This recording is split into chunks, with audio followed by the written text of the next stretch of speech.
For more than 40 years, Republicans promised that tax cuts for corporations and the wealthiest households would produce so much investment, hiring, and economic growth that the lost revenue would practically replace itself. Cut taxes now. Growth will pay the bill later. It did not happen. Our national debt has now reached the edge of $40 trillion. But do not worry. The same Oklahoma Republicans asking voters to send them back to Washington this November have found someone to pay the bill. You.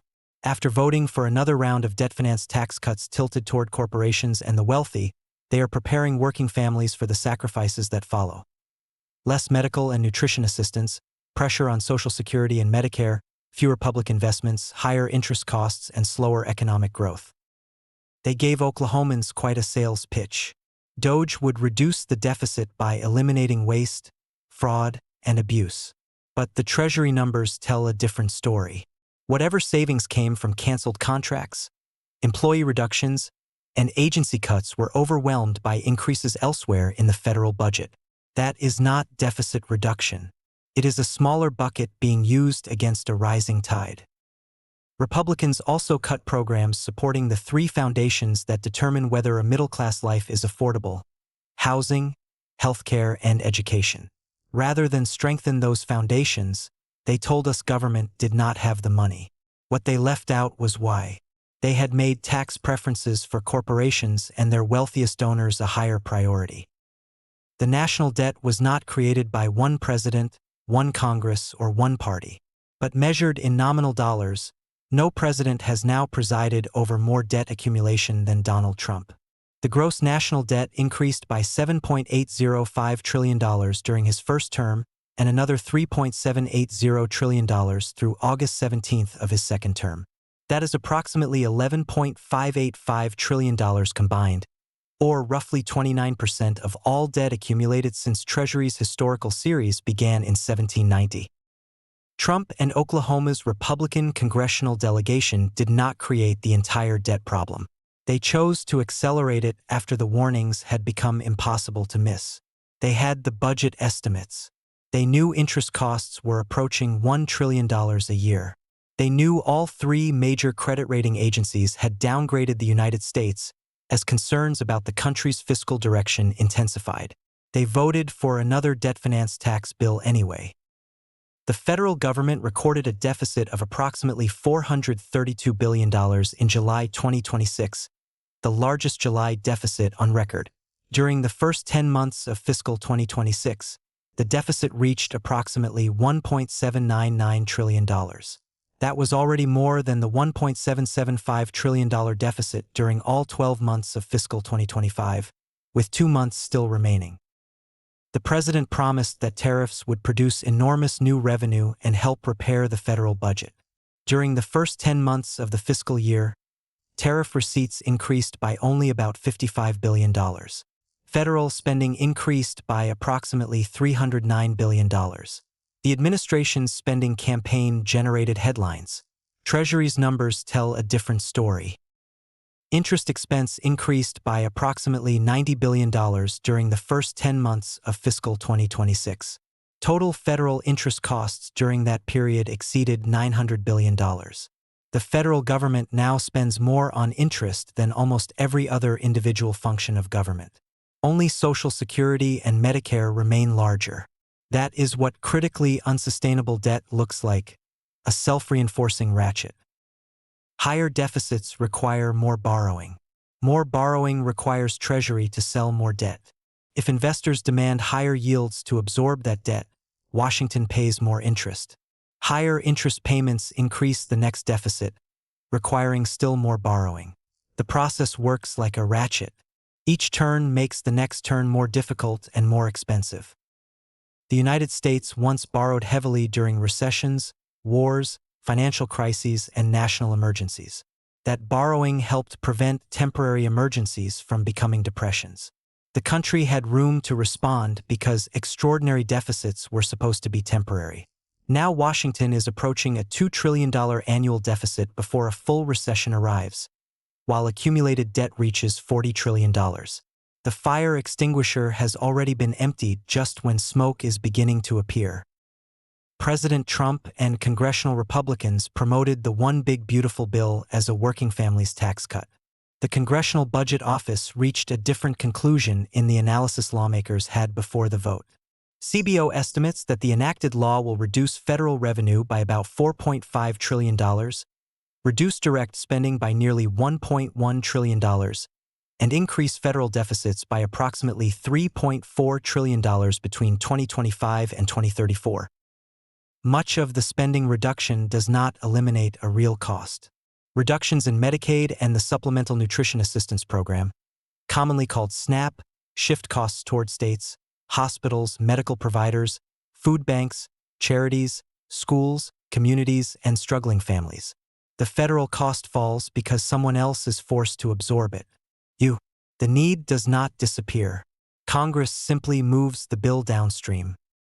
CBO also examined whether the legislation would create enough additional economic growth to help pay for itself.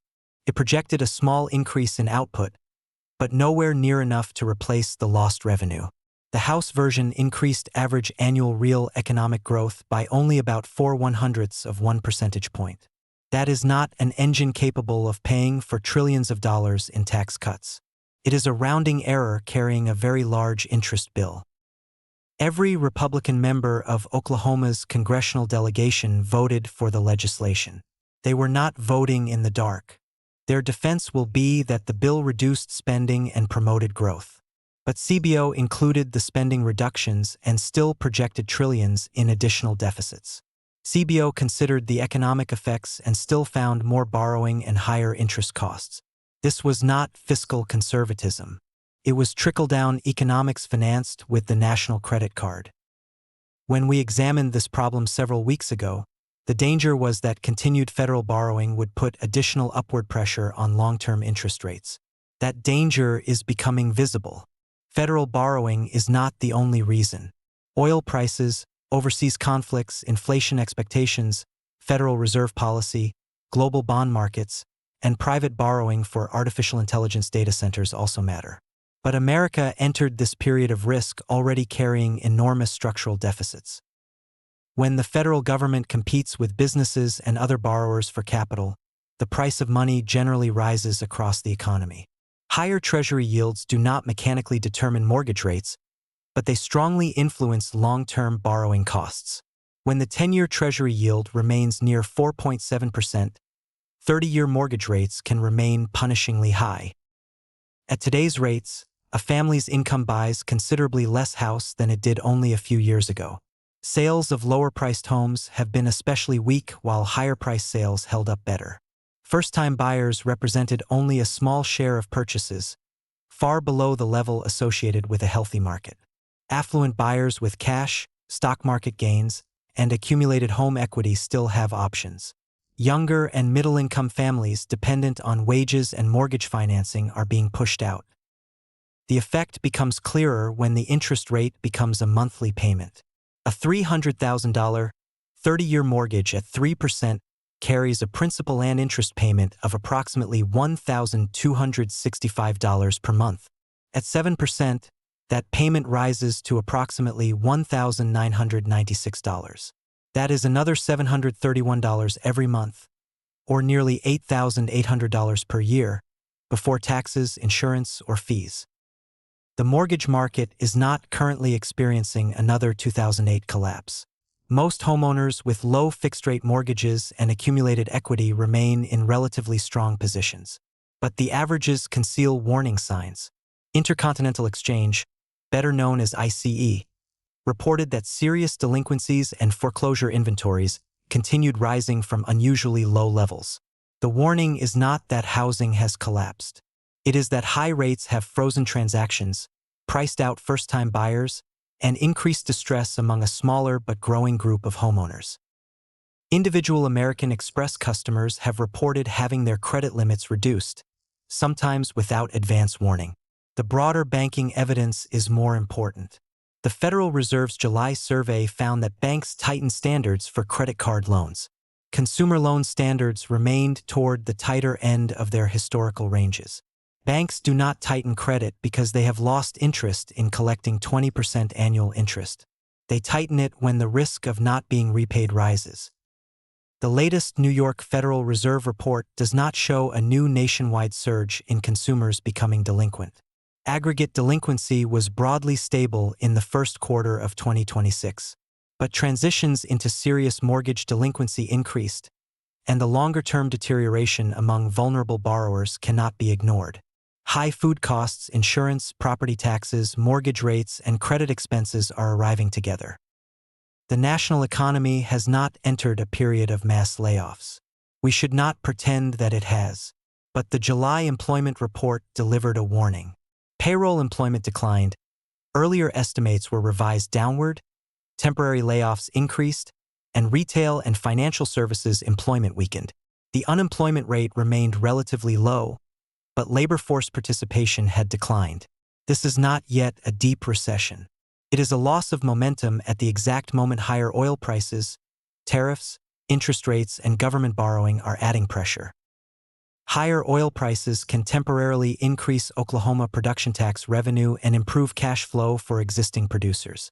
But Oklahoma should not assume higher prices will recreate the drilling and employment booms of previous decades.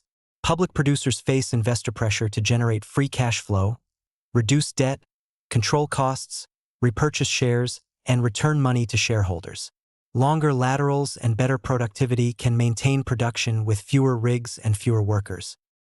That creates a dangerous possibility for Oklahoma. Families may pay more for gasoline, transportation, food, utilities, and borrowing without receiving the full drilling, employment, and state revenue boom that once helped offset higher oil prices. At the same time, federal Medicaid and SNAP reductions shift pressure toward Oklahoma's budget, rural hospitals, food banks, schools, charities, and families. The Big Beautiful Bill did not eliminate those costs. It sent them downstream. For decades, tax cut advocates insisted America did not need to choose between lower taxes and fiscal responsibility. Growth would make the numbers work. The numbers did not work. Waste reduction alone cannot stabilize the debt. Tariffs cannot erase a structural deficit approaching $2 trillion. Eventually, arithmetic will impose the discipline politicians refuse to exercise. Some combination of spending reductions, increased revenue, slower growth, inflation, and diminished public investment. There are no painless options left. The next recession will be especially dangerous because Washington has already surrendered much of its fiscal room.